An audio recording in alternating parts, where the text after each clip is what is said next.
Chris Kermode, pictured with Rafael Nadal at the 2017 ATP Finals, took over as ATP president in January 2014. Rafael Nadal has warned players intent on ousting the head of the ATP that changing the president will stop the process of improving the sport. A vote on Briton Chris Kermode's future is due to take place at an ATP board meeting in Indian Wells on Thursday.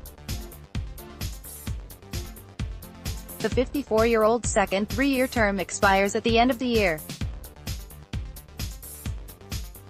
To secure a new term, Kermode needs the support of tournament and player representatives, but some influential players are agitating for change.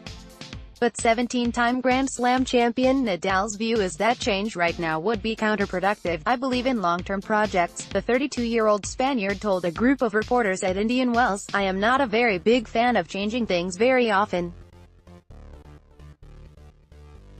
I really think there's a lot of things to do. We need to sign a contract for the World Tour Finals, and there's a new ATP Cup. When you change, you go through a process. A new president needs time to know all the things and create a team, so in my opinion changing the president will stop the process of improving our sport. I personally believe Chris did a good job. He is a good guy, who did good things for our sport, and it would be good if he stays for a while more." The ATP board consists of 3 tournament representatives, and 3 player representatives. Kermode will need the support of at least 2 of each to stay in his post. The player representatives are likely to be heavily influenced by the deliberations of the ATP Player Council, which met under the presidency of world number 1 Novak Djokovic on Tuesday. Sources suggest Kermode does not enjoy their majority support and that player representatives are minded to vote against an extension of his contract. Supporters of Kermode point to large increases in prize money and pension contributions, as well as innovative new events like the next-gen ATP Finals.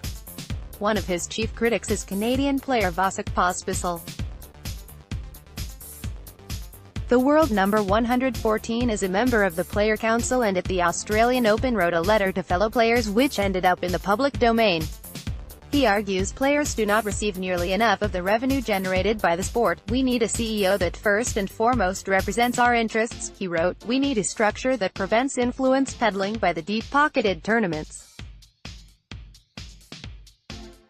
In short, we need to start acting and running like a business, not like a bunch of scared kids." Live scores, schedule, and results alerts. Get tennis news sent to your phone.